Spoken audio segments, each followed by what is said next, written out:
PSIS Semarang dipastikan kehilangan sejumlah pemain kunci saat menghadapi Barito Putra pada pekan ke-17 Liga 1 2024/2025. Pertandingan dijadwalkan berlangsung di Stadion Sultan Agung, Bantul, Minggu, tanggal 29 Desember tahun 2024. Setidaknya 6 pemain Mahesa Jenar diragukan tampil, termasuk Galih Freitas, akumulasi kartu, dan Alveandra Dewangga, cedera.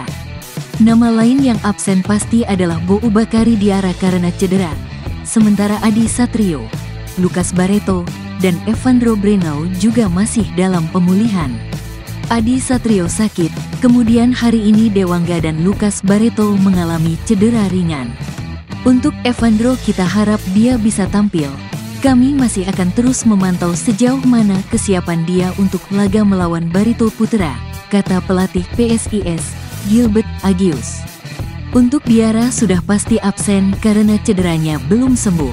Kita harap yang lain bisa segera pulih jelang lawan Barito, tambahnya. Jadwal padat sepanjang Desember membuat sejumlah pemain rentan cedera. Laga melawan Barito Putra akan menjadi penutup putaran pertama BRI Liga 1 2024/2025 sekaligus pertandingan terakhir di tahun 2024. Hingga pekan ke-16, PSIS mencatat 5 kemenangan, 2 hasil seri, dan 9 kekalahan, menempatkan mereka di peringkat 13 klasemen sementara dengan 17 poin. PSIS bertekad mengakhiri tahun ini dengan kemenangan untuk menutup putaran pertama dengan hasil positif. Target kita, wajib memang lawan Barito Putra, tegas Kapten Tim PSIS, Septian David Maulana.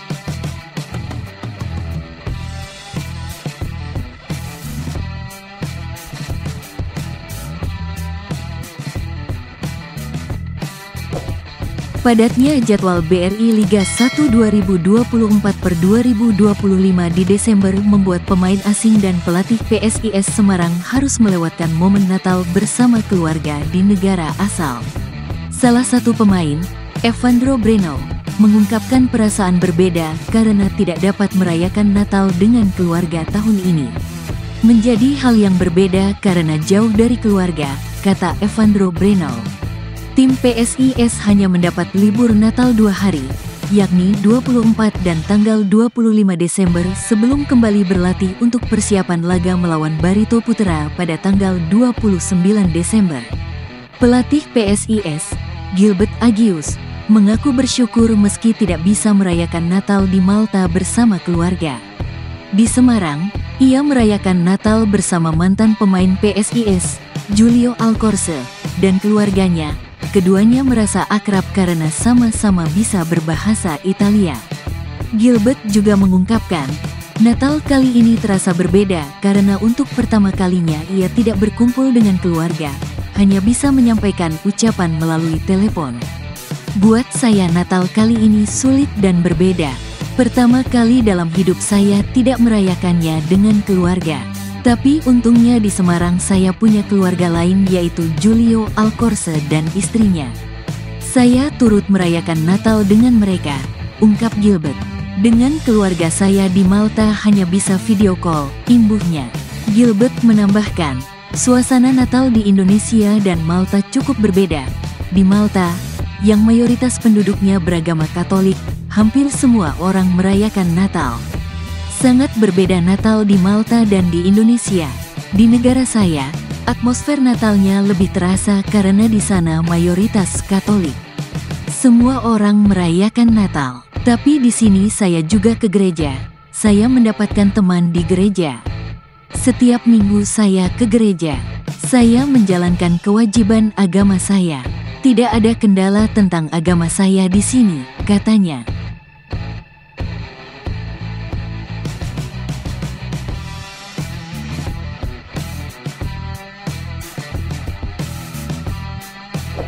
Polda Jawa Tengah membantah penggunaan peluru karet terhadap supporter PSIS Semarang dan menegaskan tidak ada intervensi dari personel kepolisian terhadap korban.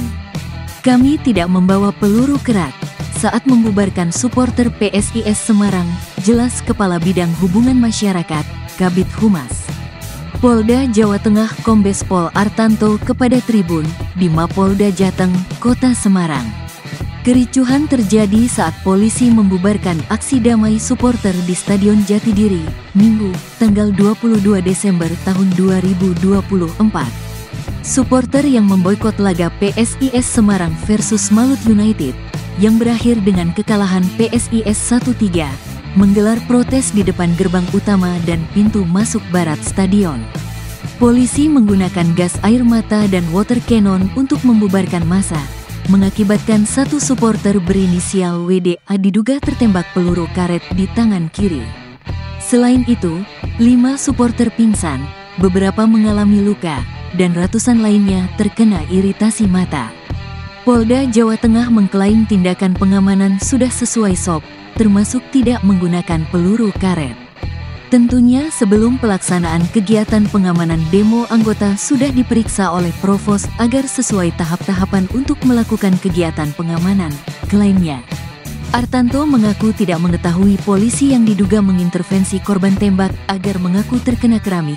Ia justru menantang supporter melaporkan kejadian tersebut ke Paminal atau Propam Polri. Saya kira kalau ada masyarakat kurang pas silahkan melapor atau menindaklanjuti membuat laporan ke Paminal dan Provos, katanya. Aksi Kamisan dan supporter Semarang melawan mengecam dugaan intimidasi polisi terhadap korban penembakan peluru karet berinisial WDA saat aksi damai di Stadion Jatidiri, Minggu, tanggal 22 Desember tahun 2024. Korban disebut diminta mengaku tidak tertembak peluru karet dengan iming-iming biaya rumah sakit ditanggung. Koordinator Aksi Kamisan Semarang, Fatul Munif, menyebut polisi mendatangi korban di RS Rumani.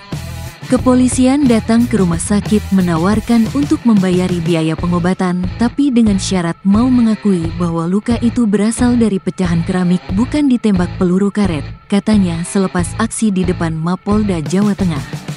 Menurutnya, intervensi polisi yang mencoba merekayasa luka korban dari peluru karet menjadi luka pecahan keramik merupakan upaya manipulasi untuk mengaburkan peristiwa sebenarnya. Polisi dinilai belum belajar dan terus menggunakan cara lama, seperti mengaburkan fakta dan mengandalkan kekerasan, termasuk gas air mata dan peluru karet dalam menangani aksi massa. Supporter tegas menolak tawaran polisi dan tetap menyuarakan bahwa luka yang diterima adalah peluru karet. Kami tidak bisa menerima arahan untuk memberi keterangan palsu, terangnya.